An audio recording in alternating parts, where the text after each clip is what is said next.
as it sounds, for the two molecules don't react spontaneously. They are rather shy and need to be persuaded to dance by a catalyst. And they also need a small input of energy to get things going. Only then do the two conjoin, releasing rather more energy as they do so. The catalyst is simple enough. The enzymes that catalyze the reaction today contain little clusters of iron, nickel, and sulfur at their cores, with a structure very similar to a mineral found in vents. This suggests that the primordial cells simply incorporated a ready-made catalyst, a feature that points to the great antiquity of the pathway, as it does not entail the evolution of sophisticated proteins. As Martin and Russell put it, the pathway has rocky roots. The source of energy needed to get the ball rolling in the vent world, at least, turns out to be the vents themselves. An unexpected reaction product betrays their hand. A reactive form of vinegar known as acetyl thioester. Acetyl thioesters form because carbon dioxide is quite stable and resists attack by hydrogen, but is vulnerable to more reactive free radical fragments of carbon or sulfur found in vents. In effect, the energy needed to persuade carbon dioxide to react with hydrogen comes from the vents themselves in the form of reactive free radicals, and these give rise to the acetyl thioesters. Acetyl thioesters are significant because they stand at an ancient branch point in metabolism still found in organisms today. When carbon dioxide reacts with an acetyl thioester, we take a branch leading to the formation of more complex organic molecules. The reaction occurs spontaneously and releases energy to produce a 3-carbon molecule called pyruvate, a name that ought to make biochemists sit up and blink, for it is an entry point into the Krebs cycle. In other words, a few simple reactions, all thermodynamically favorable and several catalyzed by enzymes with mineral-like clusters at their core, giving them rocky roots, take us straight to the metabolic heart of life, the Krebs cycle, without any more ado.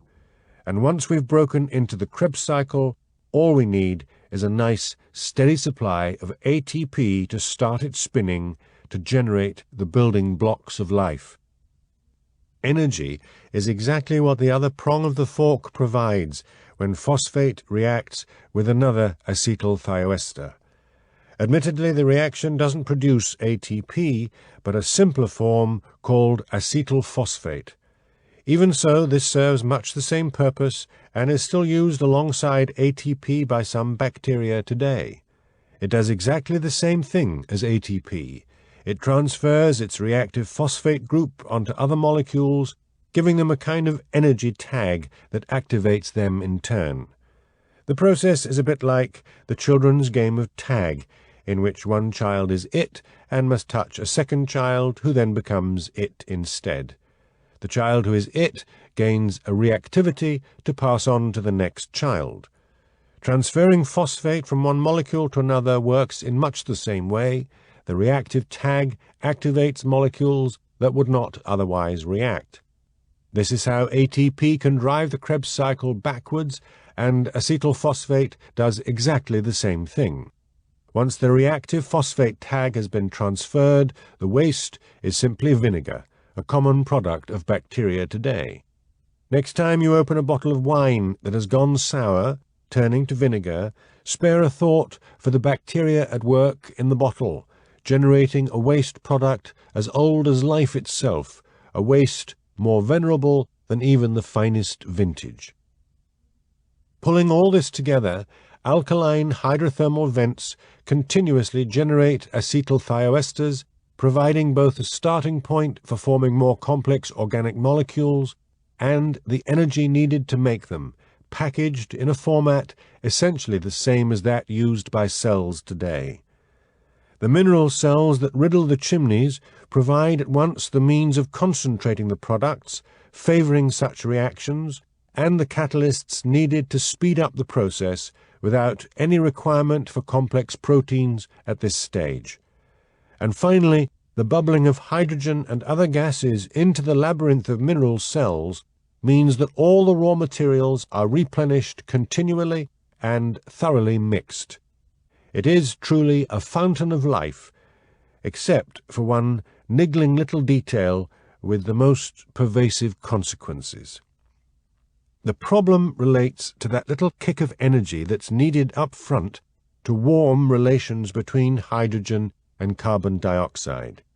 I mentioned that it's not a problem in the vents themselves, as the hydrothermal conditions form reactive free radicals that get the ball rolling. But it is a problem for free-living cells that don't live in vents. Instead, they need to spend ATP to get things going, like buying a drink to break the ice on a first date. What's the problem with that? It's a matter of accountancy. The reaction of hydrogen with carbon dioxide releases enough energy to generate one molecule of ATP. But if you must spend one ATP to generate one ATP, then there's no net gain.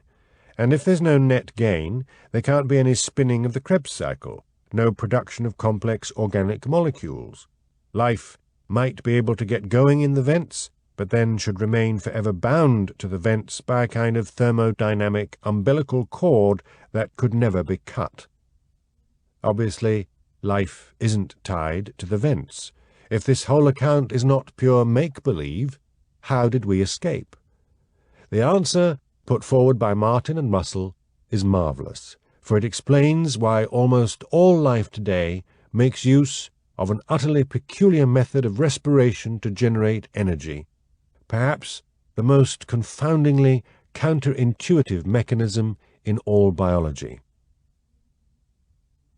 In The Hitchhiker's Guide to the Galaxy, the hopelessly inept ancestors of modern humans crash onto planet Earth and supplant the resident ape-men.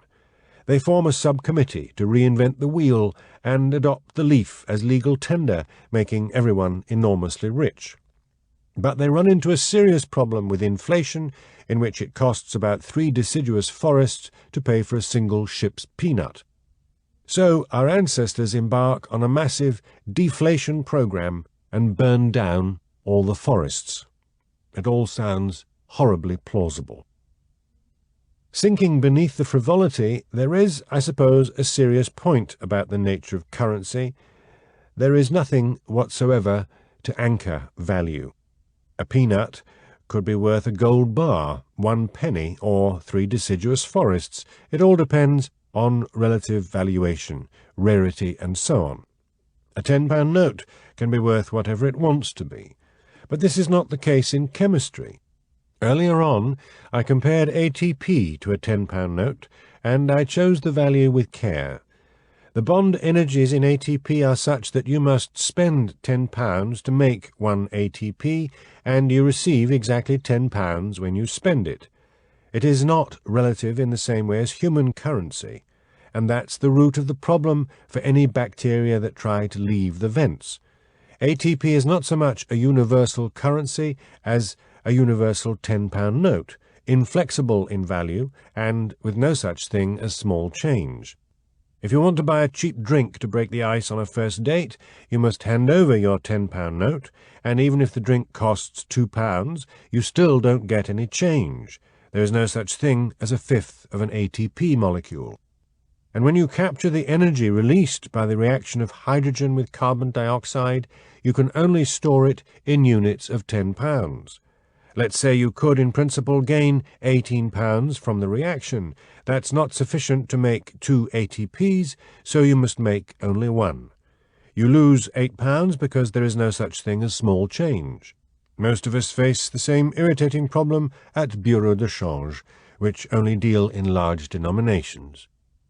Overall, then, despite needing to spend £2 to get things going, with a payback of £18 when forced to use our universal £10 note, we must spend £10 to gain £10. Bacteria can't avoid this equation. None can grow by the straight reaction of hydrogen with carbon dioxide using ATP alone. And yet they do grow, by way of an ingenious method of breaking up the £10 note into small change a method known by the formidable name of chemiosmosis, which earned its prime expositor, the eccentric British biochemist Peter Mitchell, the Nobel Prize in 1978. The award finally drew to a close decades of bitter disputes. Today, though, with the perspective of another millennium, we can see that Mitchell's discovery ranks among the most significant of the 20th century. But even those few researchers who long upheld the importance of chemiosmosis struggle to explain why such a strange mechanism should be ubiquitous in life. Like the universal genetic code, the Krebs cycle, and ATP, chemiosmosis is universal to all life and appears to have been a property of the last universe.